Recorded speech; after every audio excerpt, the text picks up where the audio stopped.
আজকের লীলার নাম শ্রীমতীর বিয়ে।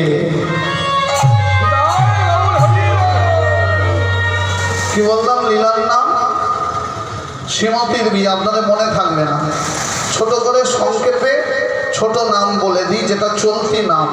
শুদ্ধ ভাষায় শ্রীমতীর বিয়ে, আর চলতি কথায় রাধা রানীর বিয়ে হলো।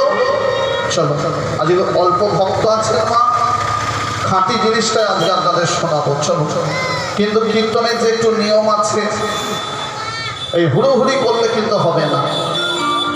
ওই আপনাকে নিমন্ত্রণ করলো, গিয়েই বসেই খাবার দাও খাবার দাও, আগে পাতা দেবে, তারপর নুন দেবে, তারপর লেবু দেবে, জল দেবে, তারপর মনে করবে মেনু কার্ড দেবে। তেমন কীর্তনেরও নিয়ম আছে। ওই মদ খেয়ে এসে হুড়োহুড়ি করবে, দাদা লীলা ধরো লীলা ধরো। আরে বাবা, লীলায় যাওয়ার আগে কিছু জিনিস দিতে হয়, সেগুলো না দিলে লীলাটা কোথায় দেব? এই কীর্তনেরও কিছু নিয়ম বলে দিই মা। লীলার নাম বলে দিলাম, মেনু কার্ড দিলাম, এবার দেখতে থাকি। সেই ফাঁকে আমি কিছু আমার কর্তব্য করে নিই, যেগুলো না করলে আপনাদের গ্রামের ক্ষতি হবে, আমার নিজের ক্ষতি হবে। কি কাজ করতে হয়? এই কীর্তনের লীলায় ঢুকবার আগে একটু গৌরচন্দ্রিকা গাইতে হয়, একটু সমতাল গাইতে হয়। এখন তাল তরঙ্গ তো আর কেউ গায় না, কিন্তু আমরা যখন মালদা মুর্শিদাবাদে গানে যাই, যখন বাংলাদেশ গানে যায়, ঝাড়খণ্ড গানে যায়, ওদিকে মানুষ তাল শোনার জন্য বসে থাকে। মধ্যম দশকষি, শশী শেখর, বড় দেওর।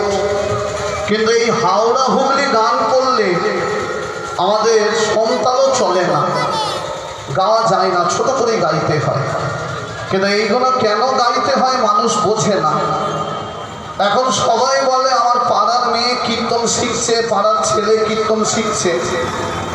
আমি বলবো, যদি টাকা রোজগারের জন্য কীর্তন শেখো তাহলে ঠিক আছে, আর যদি মনে করো কীর্তনের মাধ্যমে ভগবানের চরণ সেবা করব, তাহলে তাল তরঙ্গ শিখতে হবে। কারণ এইগুলো সৃষ্টি করেছে মহাজন। যারা সৃষ্টি করেছেন একজন মহাজন। আজকে তাদের তাল গাইলে, তাদের আশীর্বাদে বেঁচে থাকতে থাকতে তুমি স্বর্গের সুখ পাবে। বুঝতে পারলে? এই যে অনেকে বলে না, মৃত্যুর পর স্বর্গে গেলে কি সুখ কি সুখ। আমি বলবো, এইসব মহাজনী পথ শুনলে বেঁচে থাকতে থাকতে আপনি স্বর্গের সুখ পাবেন। মৃত্যুর পরেও তো পাবেন, তার আগেও পাবেন। কেউ যদি বলে চল বৃন্দাবন ঘুরে আসি, আপনি হেসে হেসে বলবেন আমার সংসারই তো বৃন্দাবন, আর গিয়ে কি করব। তার মানে কি?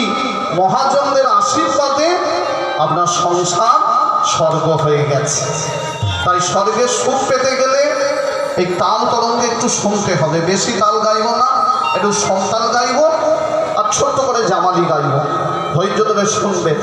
যারা গান বাজনা করেন তারাও শুনবেন, আর যারা করেন না, ওই ঠাকুরমশাই যখন মন্ত্র উচ্চারণ করে, না বুঝলেও করজোড়ে বসে থাকেন, সেইভাবে আপনারা না বুঝলেও করজোড়ে বসুন, তাতে আপনারও মঙ্গল হবে। চলো, 28 মাত্রা সন্তান, কীর্তনের পরিচয়পত্র, তারপরে গৌরচন্দ্রিকা গিয়ে লীলায় ঢুকব। সংখ্যা এনেছেন কেউ? 7 আনেন না?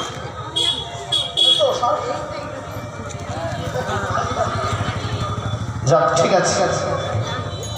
ঠাকুরমশাই দেখুন তো, যদি শঙ্খ থাকে একটু দিন নাই।